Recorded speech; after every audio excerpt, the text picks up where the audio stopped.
Muy buenos días a todos y a todas. Agradezco su presencia y participación en esta sencilla ceremonia, pero de gran trascendencia humana, espiritual y en el ser que todos somos.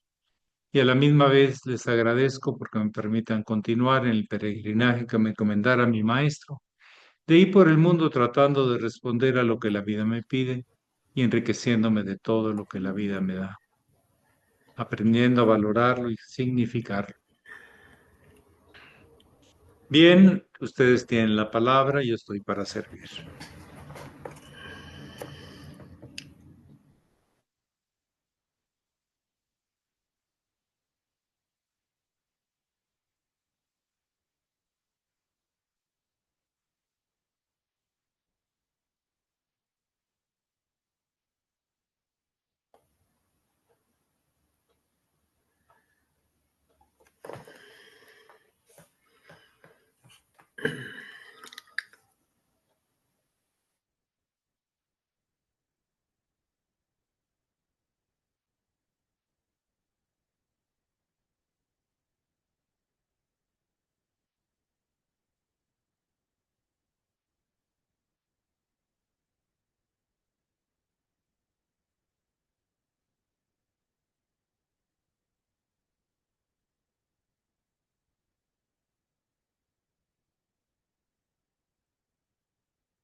Adelante, Victoriano.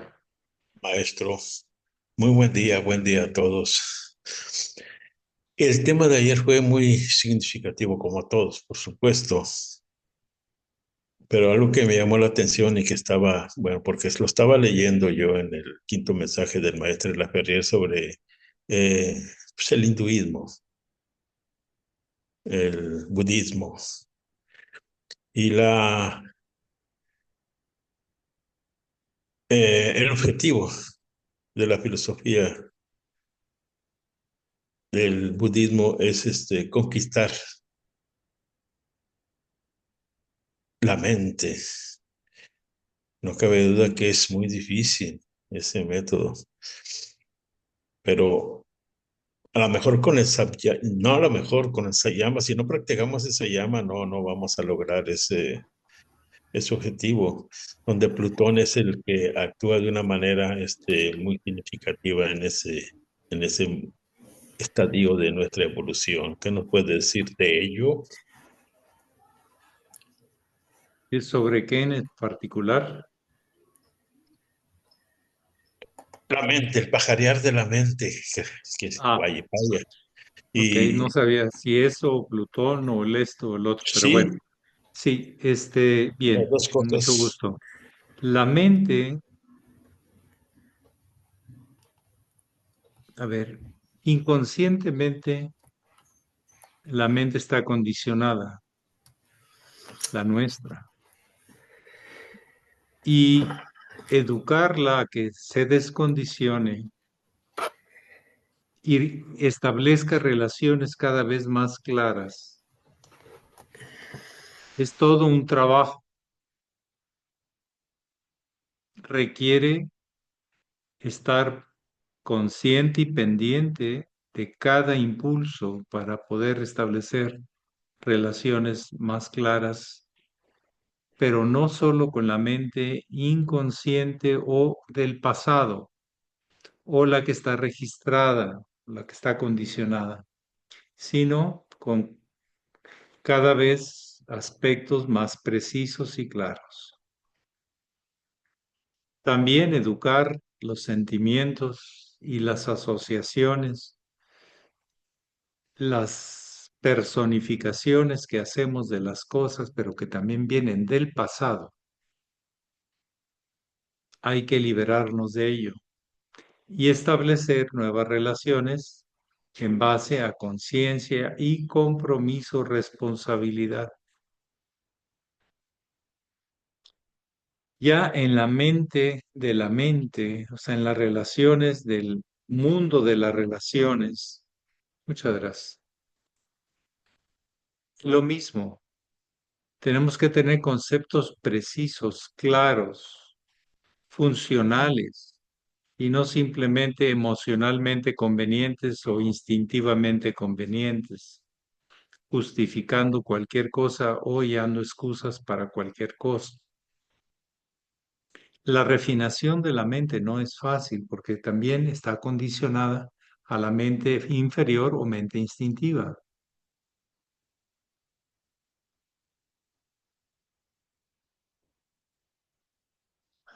Y lo que el maestro le llamó el zodíaco mental, la parte animal que está condicionada a ciertas expresiones y funciones de la vida, pero ya predeterminada. Traer la mente al consciente y al espíritu, a la vivencia profunda del presente, no es tan sencillo. Requiere caminar, caminar, actuar, ajustar, caminar, actuar, ajustar, precisar y estar cada vez más atentos a un presente que se revela. Eso le llaman en algunas personas estar en contacto con el Espíritu Santo, con el verdadero Espíritu que es siempre en todo, en ti y en todo. Conectar esa unidad es, aún en su multiplicidad, es todo una aventura del espíritu y el pensamiento. Las disciplinas deben ir trabajando en estos aspectos, en estos sentidos de los que estoy mencionando, o por lo menos intentarlo y probar si estos son los que yo realmente me traen a un presente. Me liberan de un pasado condicionado que me ha servido de base y me traen a una nueva expresión viva, asombrosamente clara. Disculpe, don Antonio, si usted le pone el micrófono y yo se lo apago es para que no haya ruidos a la hora de la charla, ¿sí? Pero cuando usted guste hablar, nos levanta la mano y puede poner el micrófono. Pero por lo pronto es mejor tenerlo cerrado. Así también en el campo de la escucha y del habla, hay que estar en silencio interno y no es fácil. Si hay cuestiones instintivas, reacciones o emociones o pensamientos del pasado interviniendo. Entonces, ese es el trabajo permanente, consciente que tenemos que hacer. Muy bien, algo más es lo que yo puedo comentar así en forma breve y esquemática, porque el resto queda en la práctica y en los ajustes que hagamos en nuestra vida a estos condicionamientos y a esta traer a un presente más vivo, más real, más claro.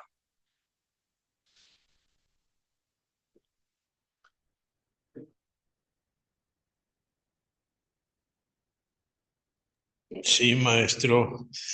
porque es muy revelador lo que la enseñanza del maestro de la Ferrer, en razón de que nos dice que, bueno, que dice, primero cuestiona, ¿de dónde viene el pensamiento? Eh, El pensamiento siempre ha estado aquí, pero no viene nos del, hemos dado cuenta de él. viene del espíritu, dice el maestro de la Ferrer. Sí, el espíritu siempre ha estado el espíritu en presente, no en pasado. El espíritu no muere, el espíritu siempre es una llama viva. Y a la misma vez que consume algo, libera algo y separa algo y une algo, etcétera, etcétera. Todas las posibilidades el espíritu es capaz. De hecho, cada manifestación lleva una expresión del espíritu. Por eso es el octuple sendero una vía, empezando por el cuerpo físico, el alma, los sentimientos, emociones, la mente, para empezar a vaciar la carga que traemos muy pesada. Las disciplinas, hay que hacerlas.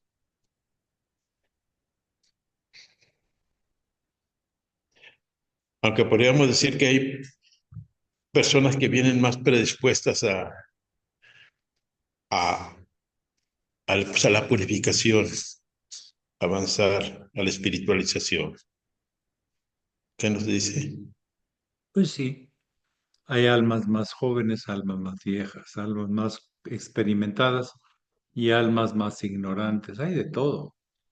Y es una combinación de grises, no es tanto blanco-negro. Pero sí, hay gente más clara, más avanzada. Y esos son las referencias como maestros para llegar a por lo menos a eso. Habrá otro maestro para llegar un poco más allá siempre. Adelante, Constantino Antonio. Buenos días, muy honorable Gracias. maestro. Buenos días a todos los presentes, maestro. Cuando el pueblo primero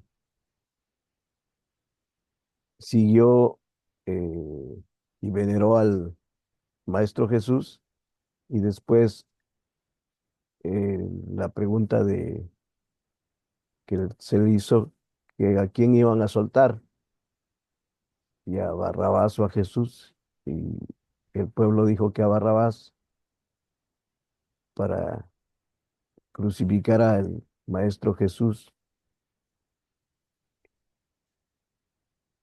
Era para que se cumpliera la ley, para que se cumpliera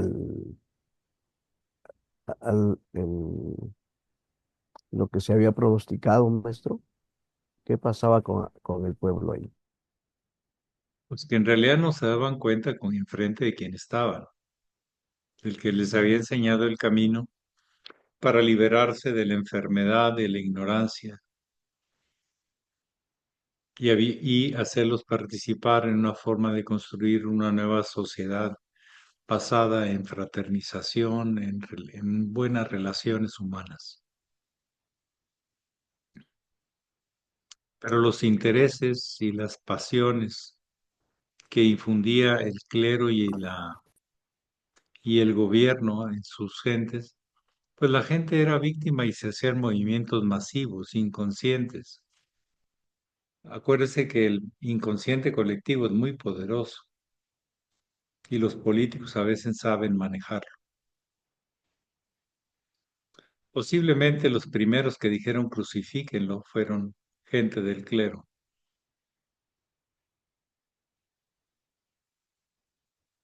Les metió eso a la masa. En Argentina les llaman picadores, alborotadores acá en México, gente que va a alborotar las masas. ¿Cómo? Porros, ¿sí? Que se filtran en las masas y las alborotan y las hacen hacer cosas que normalmente no harían, cada uno.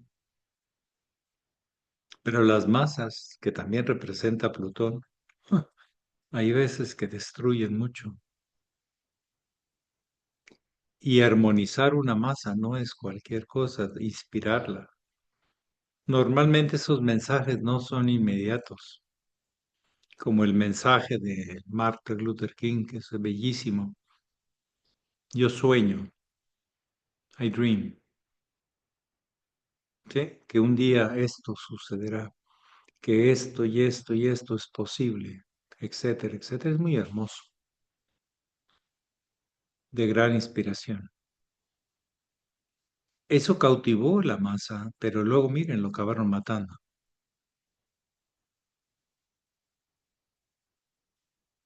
Entonces, acuérdense que donde empieza a brillar la luz, aparece la sombra y no hay opción y no se vale chillar. Duele, claro que duele. Y las traiciones son tremendas. ¿Y para qué les cuento las traiciones en mi camino? De hermanos que los ayudé, hermanos que los acompañé, los apoyé y miren, después. Pero no hay nada que reclamar. Hay que seguir adelante. Si no sería concentrarse en la oscuridad y no en la luz. Pero las masas actúan a veces de unas formas muy particulares.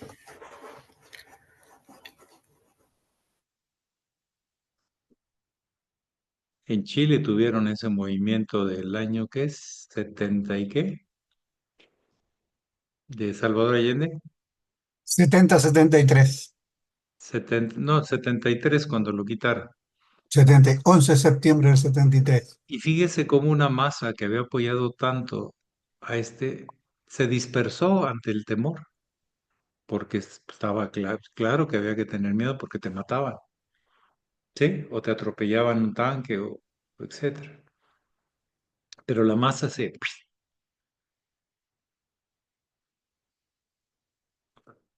estaba dura la cosa.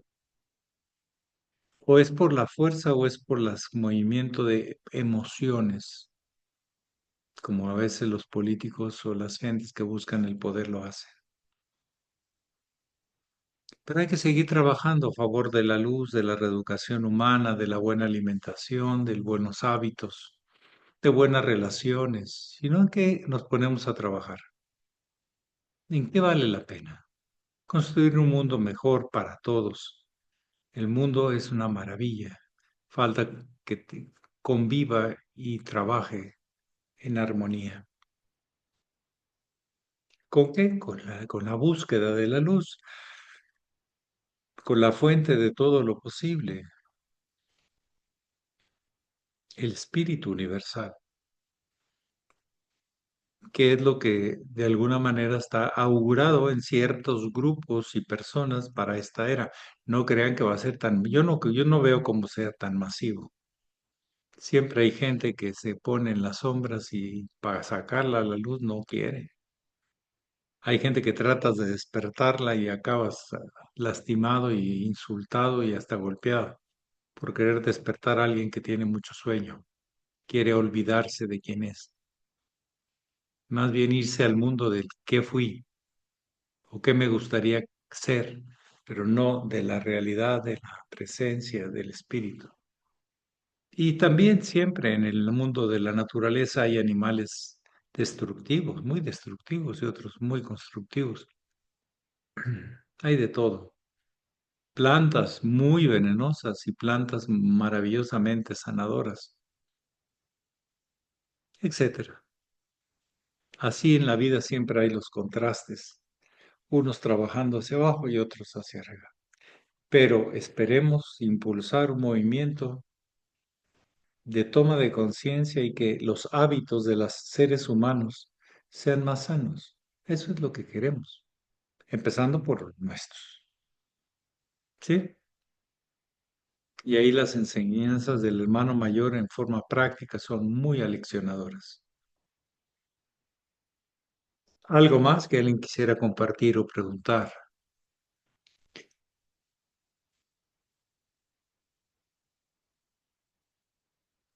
maestro, pero bueno, no,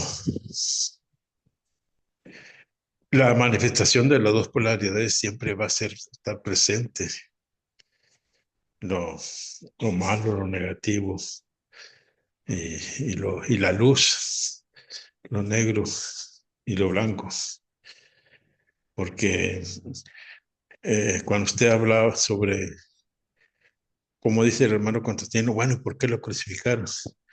No olvidemos que la humanidad venía de una era positiva, la era de Aries, y eran regidos por Marte, guerreros naturales y pues políticos, porque ese fue el legado de esas civilizaciones, la política y la diplomacia. Pero pues, me da la impresión de que no entendían el mensaje por lo mismo. Y pues se tenía que expresar lo que la era de Piscis traía: oscurantismo, negatividad y todo lo que se vivió para preparar a la humanidad en un lapso de 2000 años a la posibilidad de un despertar espiritual. Eso es lo que supongo. ¿Cómo ve? ¿Qué piensa? ¿Qué piensa? No, pues usted expuso su pensamiento y yo lo respeto.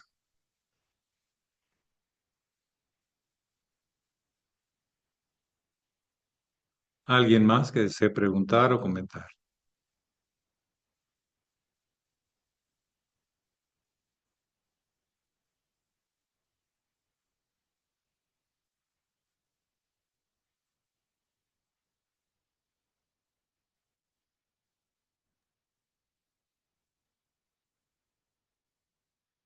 Sí, Santiago Díaz Muñoz. Bueno, buenos días, maestro. Buenos días, hermano. Ya que metieron el tema de Jesús, lo que preguntó el hermano Constantino, ¿puedo yo reivindicar la figura de Barrabás? Tengo mi opinión al respecto. Adelante, de ese guerrillero. Mire, exacto, exacto. Lo que nunca tomamos en cuenta cuando eligen a Barrabás y no a Jesús es el contexto geopolítico del momento. O sea, recuerden que los judíos eran esclavos por parte del Imperio Romano, eran muy maltratados. Bueno, había una clase dirigente, espiritual y política de los judíos que trabajaban para los romanos, no trabajaban para su gente. Bueno, Barrabás con un grupo de personas,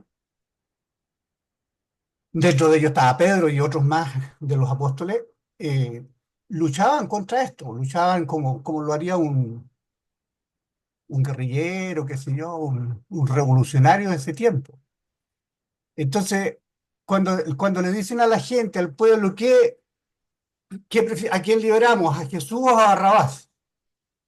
La gente pide a Barrabás porque les iba a ayudar a luchar contra el imperio, y Jesús lo que ofrecía era paz y amor, pues amados los unos a los otros. Además tenía el miedo de que Jesús pudiera, que era el miedo de lo, del Sanedrín y de todo eso, que no sé ni muy bien cómo se llaman, es que Jesús reclamara el trono de David y se transformara en rey. No entendían de lo que hablaba Jesús, por supuesto. Entonces hay que verlo del contexto político. Cuando ahora a un niñito o a un jovencito que es desordenado le dice, eres un Barrabás. O sea, quedó como un concepto de alguien que es una persona mala. Barrabás no era malo, solamente era un revolucionario, por ponerle un nombre actual. Bueno, ¿Ya? había matado a soldados romanos, había robado, había violado mujeres. O sea, era un tema que no era tampoco un santo varón. No, la prensa de ese tiempo le achacaba esas cosas, maestro, igual que ahora. No, no, Bueno, si el pues tipo. es lo que hay por ahí que se escribió. Yo no sé, yo no estuve ahí, no tengo notario para testificar y menos una selfie y un video en TikTok para saber qué pasó. Pero a eso se le atribuía a Barrabás. Pero al final, en todo caso, era alguien que había hecho una lucha contra los romanos y Jesús no había hecho lucha contra nadie. simplemente no permitía que se cometieran injusticias. Pero el pueblo, por su conveniencia política, pues sí, escogió a Barrabás, pero en contra de quien les había sanado y les había mostrado un camino hacia la luz. Posiblemente Barrabás no es el que tenía el problema, era como era, pero tampoco fue, decimos aquí en México, era una fichita, era un tipo muy, vamos, atravesado, era un tipo que no, tal, y lo raro es que precisamente Poncio Pilato, el romano, el jefe romano de esa región, es el que les pregunta al pueblo para quitarse de la bronca, ¿qué quieren? Yo creo que él pensó que iban a escoger a Jesús, porque no tenía nada en realidad contra Poncio Pilato. El que tenía bronca con Jesús muy fuerte, porque era como una competencia de imagen y de poder público, no político, sino público, era Herodes. Herodes era el rey de los judíos de Judea en ese tiempo. Poncio Pilato no, y fue el que cuestionó esto y admiraba que tuviera tanta valentía, era centurión, entonces admiraba que tuviera esa valentía y esa serenidad tan profunda. Un verdadero líder de un ejército admira mucho eso, ¿sí? Desprecia al miedoso, pero admira a quien aún se pone y no tiene miedo a la muerte, porque eso es lo que aspira a un soldado, llegar al momento y no tenerle miedo a la muerte. Pero bueno, matando a otros, claro. Entonces sí, es un tema pues complejo, histórico, pero al final de cuentas, el movimiento masivo sentenció a Jesús a una crucificación que era como un escarmiento para decir, miren, al que robe, al que haga esto, pero él no hizo nada de eso. ¿Qué fue lo que hizo? Meterse en problemas con el clero y con Herodes, ¿sí? Y esos fueron los que armaron todo el ardid y todo el movimiento. Y convencieron a la gente, sí, una promesa de salvación política. Y lo raro fue que Poncio Pilato fue el que le hizo la pregunta al pueblo. Dijo, bueno, digan y lo que escoja el pueblo. Poncio Pilato les dijo, o Herodes o Jesús. Y sorprendentemente escogieron a Herodes, digo, a Poncio, a Barrabás para ser liberado. Luego, quién sabe si luego lo mataron al ratito, porque no creo que se haya quedado quieto, ¿sí? Pero ese pasaje, ahora, hay una manera de ver la muerte de Jesús, que era él ya sabía que iba a ser señalado y sentenciado, y hasta había anunciado días antes, semanas antes, que al tercer día él resucitaría. ¿Cómo sabía tanto? Pues que olía como que por haberse metido contra el, contra Herodes, de alguna manera, porque representaba el linaje de David, a los romanos no les interesaba, pues, con su ejército lo hubieran golpeado, pero a Herodes, ¿cómo? ¿Me va a quitar el reino a mí? Y el clero va a declarar un Dios que no es el nuestro, entonces nos van a quitar a todos los feligreses. Andaban defendiendo a las ovejas como propietarios, pero bueno, es todo un tema. Pero Jesús necesitaba, fíjese bien, probar algo más allá de la muerte, del dolor,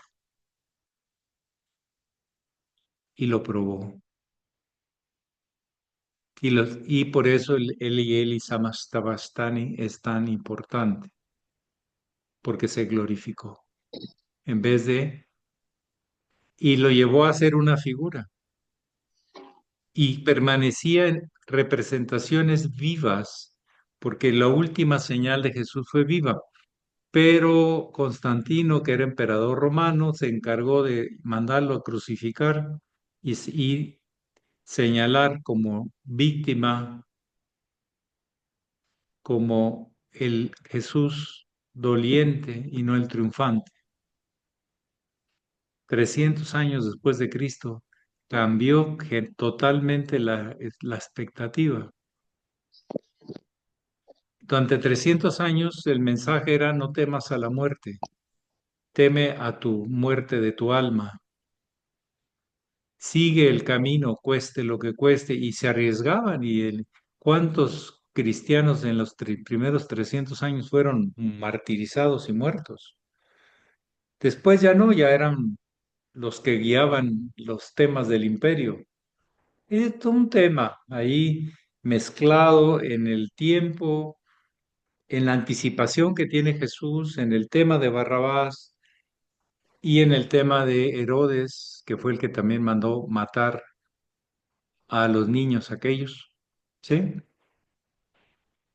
Es un tema porque había tres grandes figuras en el judaísmo, que es la línea de las importantes de los hebreos. La línea de Jesús, de David, que era la línea política, y del gran rey, que de ser un pastor de ovejas llega a ser el rey poderosísimo que fue David. La figura de Salomón, pues, de su sabiduría, y la figura de Moisés, el que tiene el contacto con la ley. Y esos eran los profetas. La línea mosaica habla de profetas y profecías. La línea de David habla de alabanzas, porque hay que alabar a los líderes, etcétera. Hay que estudiar en un sentido más amplio esas figuras, y lo que esperaban era el Mesías y de la línea de David, o sea, de la línea política, y que salvaría del tema político a toda Judea y a los hebreos, por supuesto. Pero Moisés los había liberado y les había enseñado las tablas de la ley. David no deja tablas de la ley, deja los salmos como alabanzas. ¿Sí? Moisés otro, y Salomón queda tratando de integrarlos, fue hijo de David. Pero las figuras quedan ahí medio perdidas, porque también entra el aspecto de la escala de Jacob, el tema de Jacob, de Saúl, de Abraham, etcétera, etcétera. Y nos remontamos más para atrás y nos vamos a los temas de Adán y Eva y la famosa tentación del descenso de la energía lumínica del Adam Kadmon hacia la realidad conflictiva, contrastante, etcétera, etcétera. Son temas que ya la una nos va llevando a tratar de integrar una visión, ¿sí? Pero no es tan sencillo. Como usted dice, don Santiago, bueno, eso dicen los que escribieron la historia. ¿Quién sabe realmente lo que pasó? Porque siempre se deforma a la conveniencia de los que ganan. Esa es la principal historia que queda. Pero de aquí, ¿quién fue el que ganó? La figura del que trasciende la muerte y el dolor, viviéndola hasta su aspecto más importante. Lo demás, la cuestión política y económica y todo eso, es un poco relativa y transitoria. Pero lo que sí demostró es que era posible liberarse y continuar el camino hacia la luz. Y el único mensaje que da a estos discípulos es: lleven el Evangelio al mundo, lleven las buenas nuevas, es posible. Y ojalá llevaran no el Cristo crucificado, sino al Cristo glorificado. Muy bien, con esto terminamos, Gloria Paulín. Dejo el tema totalmente abierto, nada concluyente. Pero veamos lo importante, que Jesús enseñó el camino, que sí es posible liberarse. Adelante, Gloria Paulina. Muchas gracias. Muy buenos días, muy honorable Sachila, y buenos días a todos. Nada más quiero mencionar algo que el venerable Satarhat Marsheli incluyó en una de sus notas, que habla brevemente de Barrabás y del Señor Jesús. Él dice que los maestros, la persona que llega a gurú es porque renuncia, ¿verdad? A muchas cosas, y que por qué lo hace, dice que es por necesidad. Y ya en este parrafito es donde nombra a estos personajes. Dice, no todos los seres humanos tenemos esa necesidad de renuncia, ¿verdad? Y muchos de los pocos que la tienen, la soslayan, la minimizan o la reprimen o suavizan dedicándose a la adoración, a la contemplación o al escapismo. Los pocos que la afrontan y la trascienden tienen, además, que afrontar la incomprensión y hasta la rabia agresiva de quienes necesitan la ayuda de los maestros y les molesta lo que ellos les enseñan, porque ponen a descubierto su debilidad. El ejemplo de la humanidad perdonando a Barrabás y crucificando al Señor Jesús es demasiado claro. Eso es todo. Gracias. Gracias, Gloria. Bueno, pues les mando un abrazo y a seguir replanteándonos qué es lo más relevante y que hoy y siempre será importante, y qué es lo transitorio y qué es lo permanente y eterno. Es el gran dilema. ¿De dónde vengo? ¿Qué hago aquí? ¿A dónde voy? Que pasen un feliz día y con grandes encuentros, con algo de luz más adelante en su camino. Pax. Igualmente, Pax. maestro. Gracias, Pax. maestro. Buenos días, gracias, Un muy abrazo. honorable. Saludos a todos. Saludos, Lupita. Gracias, Gracias, saludos. igualmente. Gracias.